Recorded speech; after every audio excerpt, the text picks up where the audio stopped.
Ok, ya que los niños subieron a su clase,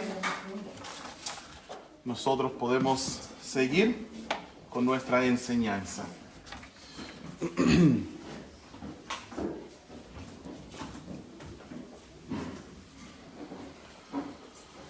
He puesto por título a este mensaje esta mañana la tragedia de Ahitofel.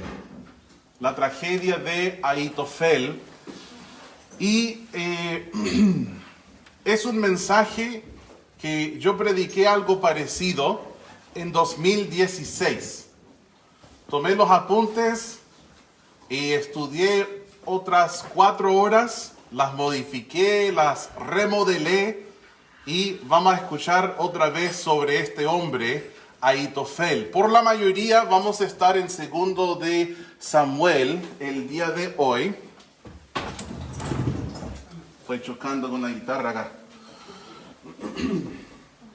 Para poder hacer 1 metro entre todas las sillas, tengo el púlpito mucho más atrás.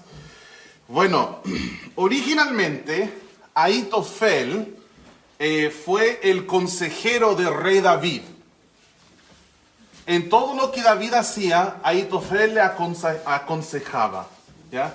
Y era, hermanos, un consejero muy dotado, ¿cierto? Tenía bastante sabiduría para los diferentes asuntos a los cuales enfrentaría un rey. De hecho, miren lo que dice 2 de Samuel 16:23 como introducción, lo que estamos viendo sobre Ahitofel. Y nosotros decimos 2 de Samuel, no segunda, porque es un libro, no es una epístola. 2 de Samuel, el segundo libro de Samuel, 16:23, dice esto: y el consejo que daba Ahitofel en aquellos días era como si se consultase la palabra de Dios. Así era todo consejo de Ahitofel, tanto con David como con Absalón. O sea, cuando él daba un consejo, era casi tan certero como si fuese consultar la misma palabra de Dios. Daba buenos consejos y era el consejero más cercano de David. Él tenía un trasfondo bastante cercano con David, tenía mucho contacto con él. Decir que eran amigos sería quizás usar la imaginación mucho, pero no me sorprendería si fuesen hasta amigos en situaciones sociales. Pero él era muy cercano a David y era su consejero. No solo era su consejero más cercano, sino también él era padre de uno de los hombres valientes de David. No tenemos tiempo hoy para poder desarrollar todo lo que significaba ser un hombre valiente de David. Pero eran unas docenas de guerreros elite, ¿ya? Que eran los que más cercanos estaban de rey David. Y hacían grandes, se dice, hazañas, ¿cierto? Estos guerreros, los hombres valientes de David. Entonces, ¿quién era su hijo? El hijo de Ahitofel, la Biblia dice que su hijo era Eliam. Eliam era hombre valiente de David. El hijo de Ahitofel, Eliam, él tuvo un compañero de milicia, también hombre valiente de David, llamado Urías. Miren en 2 de Samuel 23:39.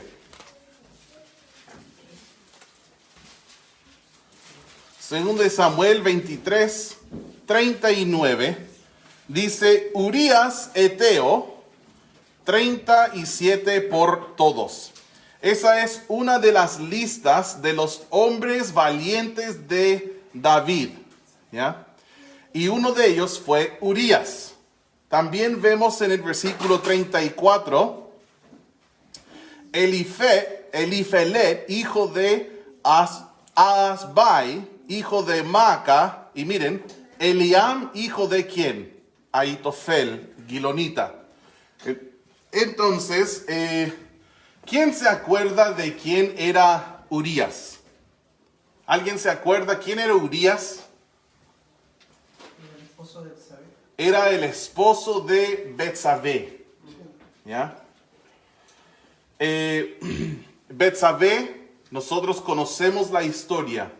Es la historia cuando David había de ir a la guerra. Pero en vez de ir a la guerra, se quedó atrás, ve a Betsabé y comete adulterio con ella.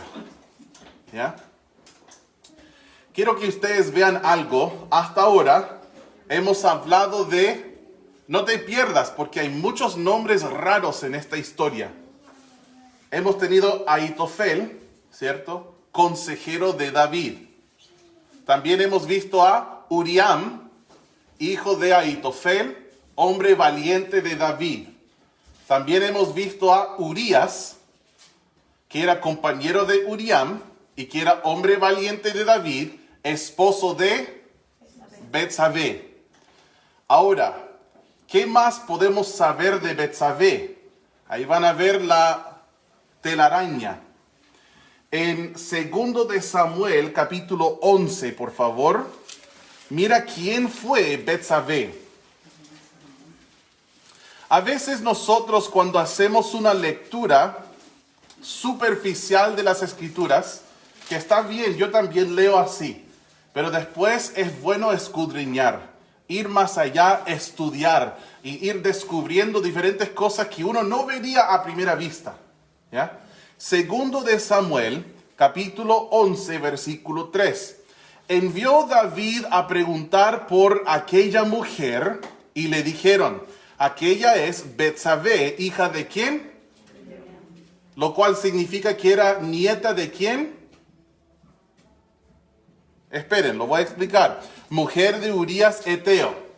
Vamos a repasar porque tenemos muchos nombres. ¿Ya? Sabiendo que David no solo pecó contra Dios, primero voy a dar un pequeño resumen de los personajes. Tenemos David, el rey de Israel. Todos saben quién es él. Tenemos a Ahitofel, consejero de David. Eliam, hijo de Ahitofel, hombre valiente de David. Y ahora vemos que Betsabé, ¿quién es? Es la hija de Eliam, lo cual le hace nieta de Ahitofel. Ahora están, ¿cierto? Entendiéndolo. Eso uno no lo ve si lo lee simplemente un capítulo tras otro, pero comparando escritura, como dice en 1 Corintios, acomodando lo espiritual a lo espiritual. Estamos comparando Biblia con Biblia para sacar conclusiones. Entonces, también otros personajes importantes, Urías, quien era esposo de Betsabé y compañero de milicia junto con Eliam, hombre valiente de David. Absalón, que era hijo de David, que quiso quitarle el reino de su padre, un golpe del Estado, quitarle el reino de su padre. Cuando David cometió adulterio con Betsabé, él no solo pecó contra Dios, sino también traicionó a Urías, el marido de Betsabé, una persona cercana en la vida de David. Traicionó a Urías. No solo Urías, traicionó también a Eliam. ¿Ya? Eliam, ¿quién era él? Yo estaba diciendo Uriam, perdón. Eliam. O no sé qué dije, ¿ya? Pero también traicionó a Eliam. ¿Y quién era él? Padre de Betsabé, que también era uno de los valientes de David. Era parte de su clase elite de guerreros que le rodeaban, que sacrificaban sus vidas por él una vez tras otra vez, tras otra vez, tras otra. Traicionó a Urías, traicionó a Eliam, y alguien olvidado en la historia del adulterio de David. Él traicionó a Ahitofel. Ahitofel era su consejero más cercano. Y David cometió adulterio con la nieta de su consejero más cercano. Hermanos, leyendo eso, no es necesario ver novelas mexicanas, ¿cierto? Eso es mejor, ¿ya? O peor, quizás mejor dicho. Entonces, si nosotros, bueno, primero, miren lo que dice el versículo 3 de 2 de Samuel 11, ¿ya? David ha visto una mujer que le gusta. Y personalmente dudo mucho que no sepa el rey quiénes viven alrededor de su palacio. Lo dudo mucho. Y yo puedo imaginar, ahora estoy usando imaginación. Oh, ¿quién es ella? ¿Quién es ella que anda allá? Ayúdenme a saber quién es ella. Porque era hermosa y le gustaba. Y el versículo 3, envió David a preguntar por aquella mujer y le dijeron. Y yo puedo imaginar la voz con la cual le dijeron. Aquella es Betsabé. Es la hija de Eliam. O sea, David, nieta de Ahitofel. No son palabras al azar que están ahí. David, es Betsabé. Es la hija de Eliam, el que está peleando a punto de morir por ti en el campo de batalla ahora donde tú debes estar. Es esposa de Urías. Es como que el Espíritu Santo en este momento está usando a la gente alrededor de David. Están tratando de decir, despiértate, rey. Estás a punto de cometer el error más grave de toda tu vida. Increíble, ¿no? Cuando Absalón, el hijo de David, rebeló y lideró un golpe del Estado, algo triste sucede. Algo entendible, pero no justificable. Segundo de Samuel 15, 13.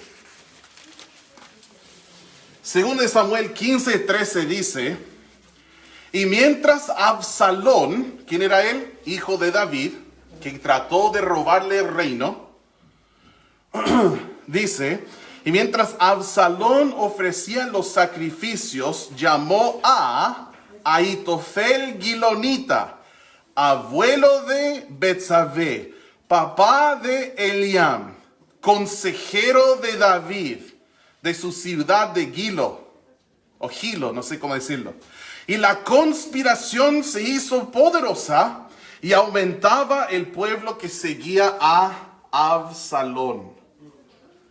¿Qué pasó cuando Absalón trató de quitarle el reino a su padre? Él dijo a Ahitofel, ¿te quieres cambiar de equipo? ¿Y qué dijo Ahitofel? Oh, no, que voy a ser leal a este hombre que me ha hecho tanto bien en la vida.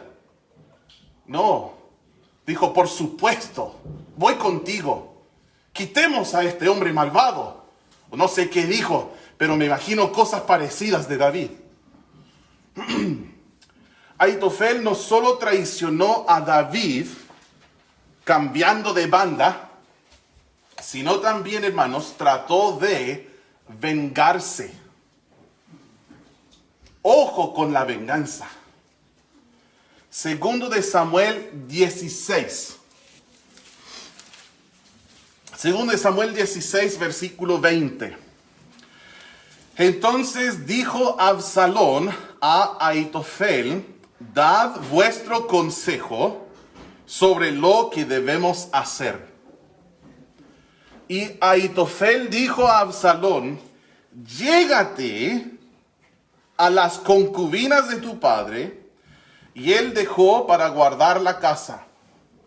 Y todo el pueblo de Israel lo oirá, que él dejó para guardar la casa. Y todo el pueblo de Israel oirá que te has hecho aborrecible a tu padre, y así se fortalecerán las manos de todos los que están contigo. Entonces pusieron para Absalón una tienda sobre el terrado. No quiero imaginar ni inventar detalles, Pero ¿será la misma terraza donde estaba David cuando miró a Betsabé? Yo no sé. Pero dice que colocaron la tienda ahí sobre el terrado y se llegó Absalón a las concubinas de su padre ante los ojos de todo Israel. Y el consejo que daba Ahitofel en aquellos días era como si consultase la palabra de Dios. Así era todo consejo de Ahitofel, tanto con David como con Absalón. No está diciendo que el consejo que él dio es algo que la palabra de Dios apoyaría, sino que está diciendo que él era el consejero nuevo de Absalón y que sus consejos siempre eran achuntados, eran buenos, ¿ya? Para los propósitos de Absalón. ¿Qué sucedió aquí en estos versículos? Ahitofel ve la ventaja para que se pueda vengar y le dice a Absalón con palabras tan elocuentes como Dios nos da en su palabra, con la palabra llegar, ¿cierto? Habla ¿cómo es esta palabra? Una palabra suave para referir a un tema. Conocer. Un eufemismo, ¿ya? Llegar es un eufemismo, ¿ya? Para referir a un tema que no nos gusta mucho, ¿cierto? Está hablando de conocerse, como la Biblia dice en otros lugares. Entonces, él llega a las mujeres de su padre, en frente de todo Israel. No sé si esto significa que era una tienda abierta para que todo el mundo viera que estaba sucediendo algo, pero dice ante los ojos de todo Israel, lo cual, miren en 2 Samuel 12, versículos 11 y 12. 2 Samuel 12, versículos 11 y 12, después de que David había cometido adulterio con la nieta de su consejero más cercano, con la esposa de uno de sus hombres valientes, y después de haber orquestado la muerte de su hombre valiente Urías, dice esto en el versículo 11 y 12 como consecuencia de su pecado: así ha dicho Jehová, he aquí yo haré levantar el mal sobre ti de tu misma casa. Solo podemos entender que esto refiere a Absalón, su hijo. Y tomaré tus mujeres delante de tus ojos y las daré a tu prójimo, el cual yacerá con tus mujeres a la vista del sol. Porque tú lo hiciste en secreto, mas yo haré esto delante de todo Israel y a pleno sol. Entonces, cuando Absalón le dice a Ahitofel tan herido, le dice: ¿cuál es tu consejo? Ahitofel le dice algo perverso y depravado, y Absalón lo hace. Es como si Ahitofel dijera: tú avergonzaste a mi nieta como ramera, y ahora yo lo haré con las mujeres que más te importan a ti. ¿Qué dice el Señor de la venganza, hermanos? Romanos 12, vayan conmigo. Romanos capítulo 12 y el versículo 19.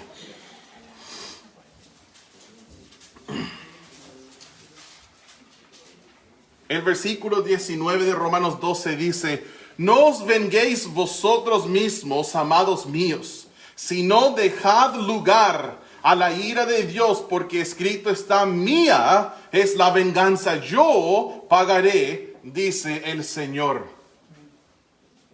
Tú no eres justificado en vengarte. Nunca. La venganza no te pertenece. Dios dice: mía es la venganza. Cuando tú tratas de vengarte, estás robando algo que no es tuyo. No es tuyo. Además, hermanos, la Biblia dice que la ira del hombre no obra la justicia de Dios. Y el problema con la venganza y el rencor y la amargura es que tu corazón siempre te engaña y te dice, tu causa es justa. Cuando no obra la justicia de Dios. Por eso Dios dice, mía es la venganza, yo pagaré. Hermanos, no se venguen, nunca, no lo hagan. ¿Qué dice Jesús? ¿Te pegan por acá? Dale esa otra. No te vengues, no te vengues. Hay muchos buenos versículos, incluso en Romanos 12, que hablan, que podrían aplicar a ese tema. Por ejemplo, versículo 17, Romanos 12, 17 dice, no paguéis a nadie mal por mal. ¿Tú me hiciste mal? Ya, ahí verás. Ahí verás con quién te metiste. No. Procurad lo bueno delante de todos los hombres.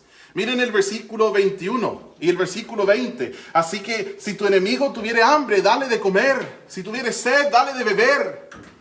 Pues haciendo esto, ascuas de fuego amontonarás sobre su cabeza. No seas vencido de lo malo, sino vence con el bien el mal. Wow. Hermanos, no caigas en esa trampa de la venganza. Uno de los problemas, uno de los muchos problemas y peligros de la amargura es que tú estás diciendo a Dios, no estoy conforme con tu manera de manejar las cosas. ¿O es soberano o no lo es? ¿Crees que Dios es soberano? ¿Que es todopoderoso y que reina? Entonces, cuando tienes amargura en tu corazón con tu prójimo, le estás diciendo al soberano, tú estás mal. Yo sé mejor que tú. Estás mostrando a Dios que como Él hace las cosas te desagrada. Estás insatisfecho con su manera de manejar las cosas. Y la venganza es una forma de arreglar los fracasos de tu Dios. Hablo como necio. Nuestro Dios no se equivoca. En vez de ante la amargura y el rencor responder con venganza, Dios quiere que nosotros respondamos con misericordia, con gracia, con perdón y con amor. Miren lo que dice Efesios 4:31. Dice, quítense de vosotros toda amargura. Un poquito no está bien.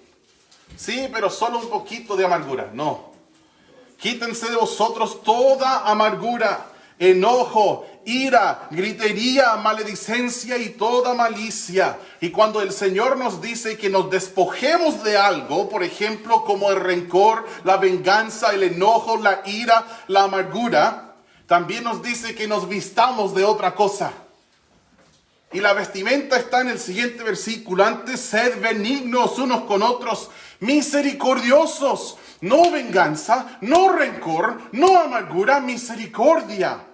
Perdón, dice, perdonándoos unos a otros como Dios también os perdonó a vosotros en Cristo.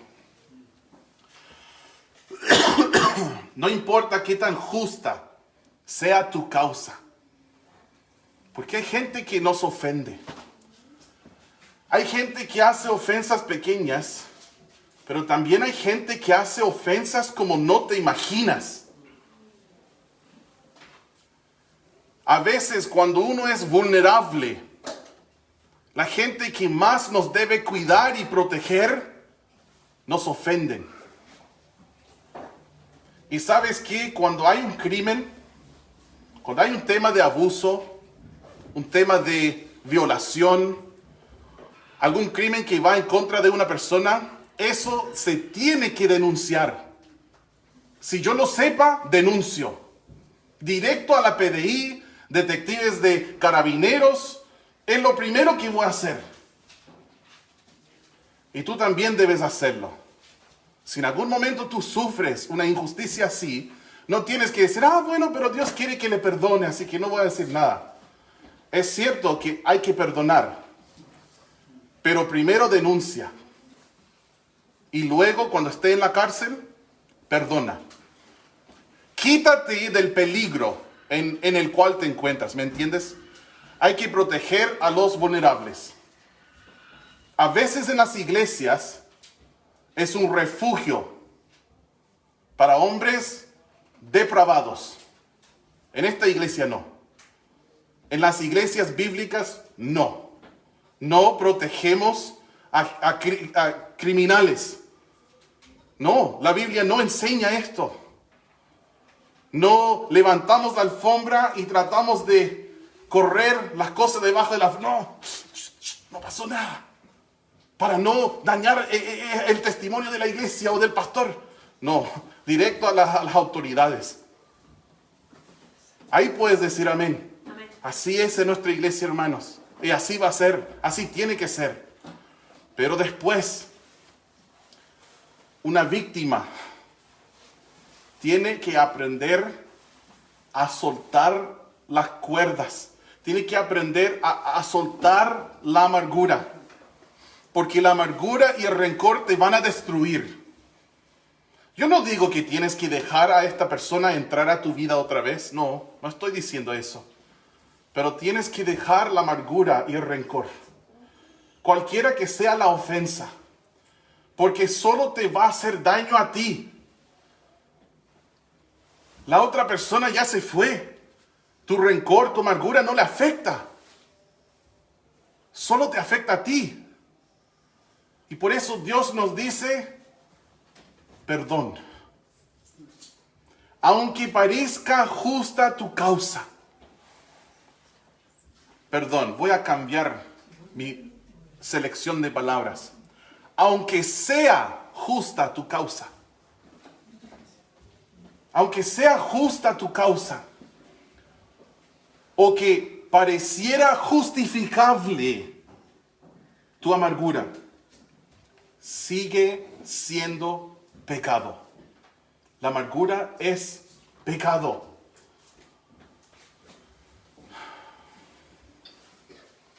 La amargura es engañosa de esta manera. Te convence que es justificable ante Dios. Si alguien tuvo razón, ¿por qué tener amargura? Fue Ahitofel. Pero hermanos, razonable no siempre significa justificable. Era razonable lo que le hizo a Ahitofel. Eso, Ahitofel, y más, dale duro. Es razonable, pero no es correcto. No es justificable. Existen muchos peligros de la amargura. Otra de ellas es que afectarás a las personas que te rodean.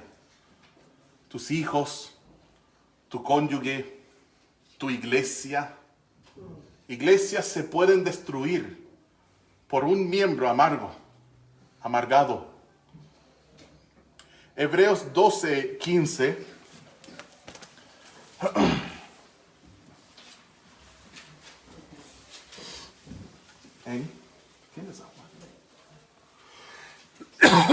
Hebreos 12:15 dice, mirad bien, no sea que alguno deje de alcanzar la gracia de Dios, que brotando alguna raíz de amargura os estorbe, y por ella muchos sean contaminados.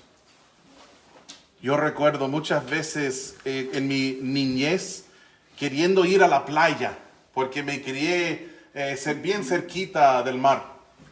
en el sur de California, y los veranos íbamos con mi familia, con mi mamá, íbamos a la playa después con un helado. Qué rico, qué divertido.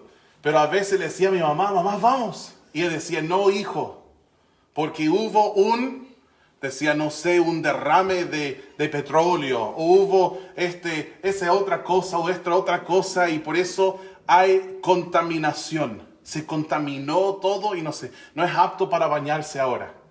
Yo recuerdo varias veces que eso pasó.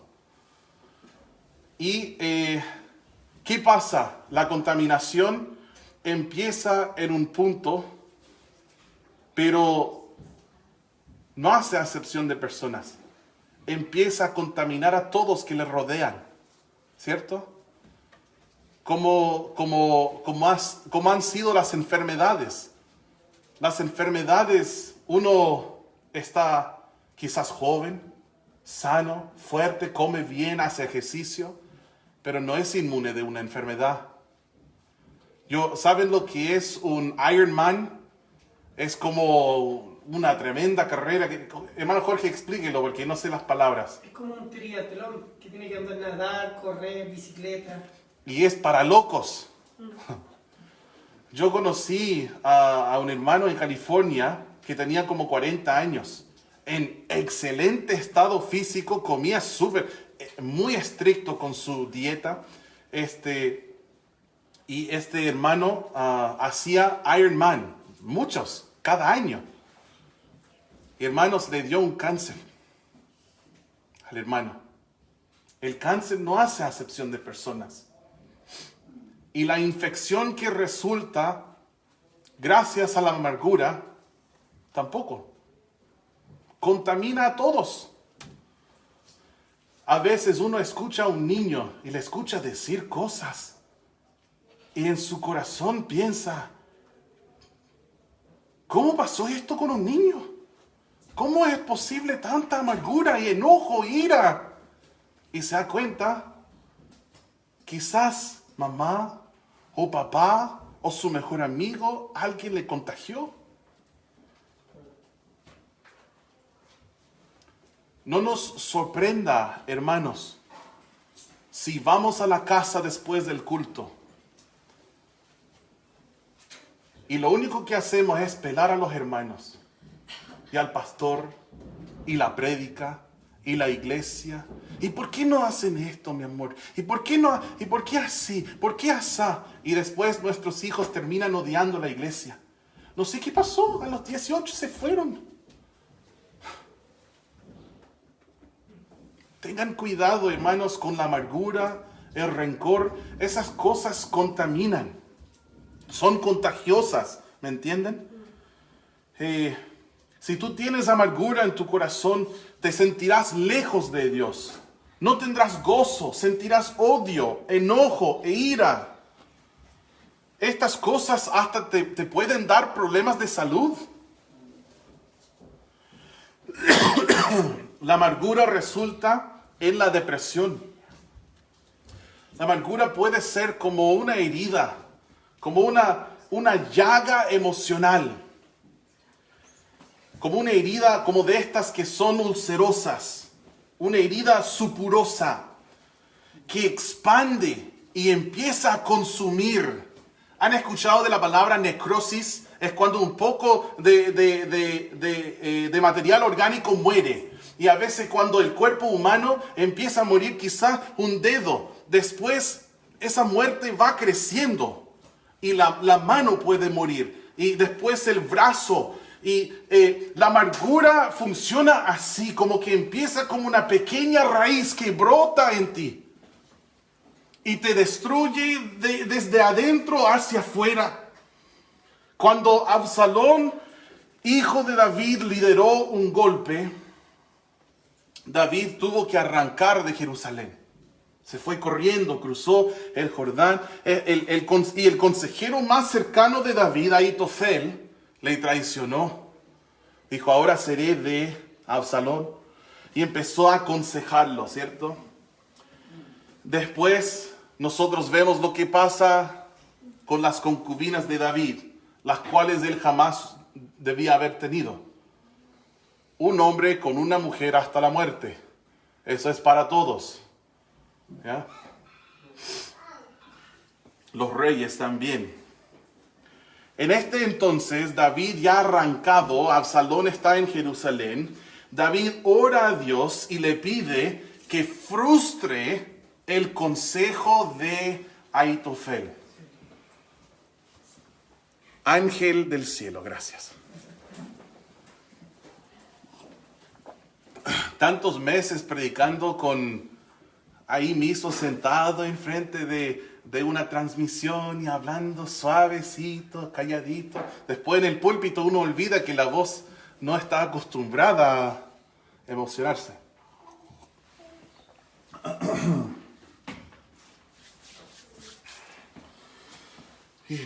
Entonces David oró y dijo al Señor, le rogó que frustrara el consejo de Ahitofel. Esto está en 2 de Samuel 15, 31. En el exilio de David le llega un amigo, de estos amigos refrescantes, que te buscan en tu momento más bajo. Él se llamaba Usai. Oh, qué bueno, porque faltaban nombres raros para no perderme. Sí, vamos a agregarle otro. Usai. H-U-S-A-I latina. ¿Ya? Eso está en 2 de Samuel 15. Vayan conmigo, por favor, a 2 de Samuel 15.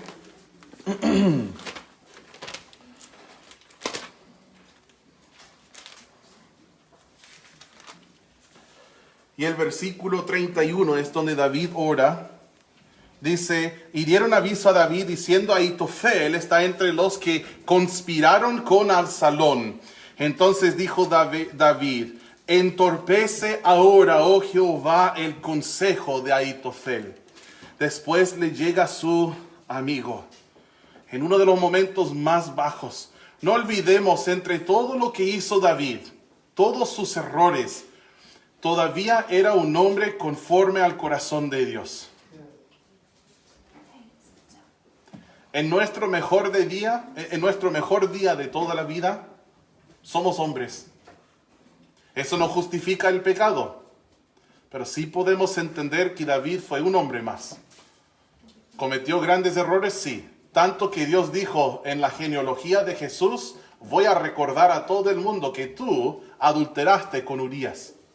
Dice David, Dios nos dio a luz. Engendró a Salomón, hijo de la mujer, de ella que fue la mujer de Urías. No lo dice como todos los otros versículos. Y David engendró a Salomón. Y Salomón engendró a... No, Dios dijo, de ella que fue la mujer de Urías. La Biblia dice que cuando un hombre adultera, eso está en Proverbios, no recuerdo la referencia exacta, pero cuando un hombre adultera, dice que su afrenta jamás será borrada. Jamás. La afrenta de David está en Mateo 1. Cada vez que yo leo los evangelios, yo recuerdo, David adulteró con Betsabé. Wow. Yo no quiero vivir toda mi vida sirviendo al Señor, sacrificando todo por amor de Jesús. Y después, por una locura, al final de mi vida, la gente dice, ¿te acuerdas de Patricio? Y la mosca en el ungüento. No van a decir, ¿te acuerdas de cómo sirvió sacrificadamente al Señor? Cómo amó con todo su corazón a las ovejas de su... No, te van a decir, el Patricio, sí que hizo tanto y tanto. Sí, que terminó mal él. La mosca. Entonces, hermanos, no olvidemos esto. A pesar de todo lo que hizo David, Dios le vio y después de su vida dijo que era un hombre conforme a su corazón. Nosotros recordamos a David y decimos, él que adulteró con Betsabé. Pero Dios dice, él que era conforme a mi corazón. Entonces David, en su momento más bajo, todavía es el rey ungido por Dios. Absalón es un fraude. no puede ser rey. ¿Ya? Entonces David ruega al Señor que frustre, ¿cierto? Estorbe el consejo de Ahitofel, y en su momento quizás más bajo llega Husai. Yo quiero ser un Husai. Llega Husai arquita, que le salió al encuentro, dice, rasgados sus vestidos y tierra sobre su cabeza. En el exilio de David, Husai lo encuentra y le fue un amigo refrescante y leal. Luego, él fue una espía clandestina, un agente secreto, por decirlo de una manera, de David en el reino, en el golpe, la conspiración de Absalón. En el versículo 33, y le dijo David, si pasares conmigo me serás carga. 34 más, si volviereis a la ciudad, Jerusalén, y dijeres a Absalón, rey, o yo seré tu siervo, como hasta aquí he sido de siervo de tu padre, así seré ahora siervo tuyo. Entonces tú harás nulo el consejo de Ahitofel. Entonces entra Husai. En el capítulo 17, Husai justamente ha hecho lo que dijo David. Y Husai, en el capítulo 17, Husai da un consejo contrario al consejo de Ahitofel. En los versículos 1 y 2, dice, en el 17, 1 y 2, entonces Ahitofel dijo a Absalón, yo escogeré ahora 12,000 hombres y me levantaré y seguiré a David esta noche. Y caeré sobre él mientras está cansado y débil de manos. Lo atemorizaré y todo el pueblo que está con él huirá y mataré al rey solo. ¿Qué fue el fin? ¿Qué quería Ahitofel que fuera el fin de su amargura, rencor y venganza? Asesinato. Asesinato del ungido de Dios. Gracias al Señor fue usado Husai para frustrar este consejo. Ahitofel les había dicho, ¿cierto? A Absalón, vamos enseguida y ataquemos y matemos a David cuando están todos cansados y débiles. Husai, dice Absalón, les dijo que esperaran y que aumentaran sus fuerzas. En los versículos 7 al 13 le da su consejo de juntar a diferentes refuerzos de diferentes lugares de Israel para que luego pudieran destruir completamente a David y su banda. Absalón le hace caso a Husai y no a Ahitofel. Exactamente lo que quería el rey David, hacer nulo el consejo de Ahitofel. El versículo 14 dice, entonces Absalón y todos los de Israel dijeron, el consejo de Husai arquita es mejor que el consejo de Ahitofel, porque Jehová había ordenado que el acertado consejo de Ahitofel se frustrara, para que Jehová hiciese venir el mal sobre Absalón. Esa fue una obra de Dios. Es lo que Dios quería, es lo que sucedió. Entonces Absalón le hace caso a Husai y no a Ahitofel. Yo puse por título del mensaje, esta vez, es diferente que en 2016, la tragedia de Ahitofel.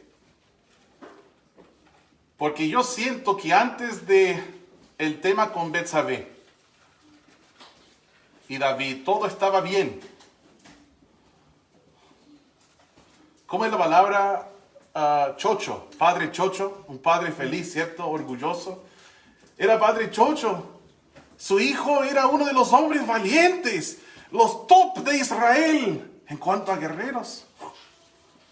Era el consejero que daba consejos tan certeros, que tenía fama en Israel. Aconsejaba al rey David, el más grande rey de la historia. Solo hay uno, en mi opinión, que es mayor y 1,000,000 de veces mayor. ¿Cierto? El Rey Jesús, que sigue en el linaje de David. Todo le iba bien a Ahitofel, al parecer. Y después, su rey adulteró con su nieta. Y ahí empezó todo. Todo le fue mal después de esto. Y él finalmente está con Absalón. Finalmente le voy a mostrar a David con quién se metió. ¿No sabe David quién soy yo? Y sus consejos fueron frustrados. Hermanos, fue la última gota que hizo rebosar el vaso. Ahitofel dijo: no doy más. Mi amargura, mi rencor, mi venganza me han consumido. No doy más. El versículo 23, 2 Samuel 17, 23. Pero Ahitofel, viendo que no se había seguido su consejo, enalbardó su asno y se levantó y se fue a su casa, a su ciudad, y después de poner su casa en orden, se ahorcó. Y así murió y fue sepultado en el sepulcro de su padre. En el sepulcro del bisabuelo de la esposa del rey, su nieta. La venganza, el rencor, la amargura pudrieron el corazón de Ahitofel y le llevaron hasta el punto de suicidio. ¿Cuál es el fin de la amargura? Depresión, desesperación, descompensación. Y en el caso de Ahitofel, suicidio. ¿Cómo quiere Dios que nosotros reaccionemos ante la amargura? Vayan a Colosenses 3. Ya estamos a punto de terminar. Colosenses capítulo 3, versículos 13 y 14. Dice: soportándoos unos a otros y perdonándoos unos a otros, si alguno tuviere queja contra otro, de la manera que Cristo os perdonó, así también hacedlo vosotros. La regla real, el estándar de perdón, como Dios nos perdonó en Cristo, así debemos perdonar nosotros. Y sobre todas estas cosas, vestíos de amor, que es el vínculo perfecto. ¿Cómo quiere Dios que reaccionemos ante la amargura? Misericordia, perdón y amor. Perdonemos, seamos misericordiosos como Jesús. Hermanos, vistámonos del vínculo perfecto. ¿Cuál es? El amor. Y 1 Corintios 13:5 dice: el amor no guarda rencor. Vamos a orar.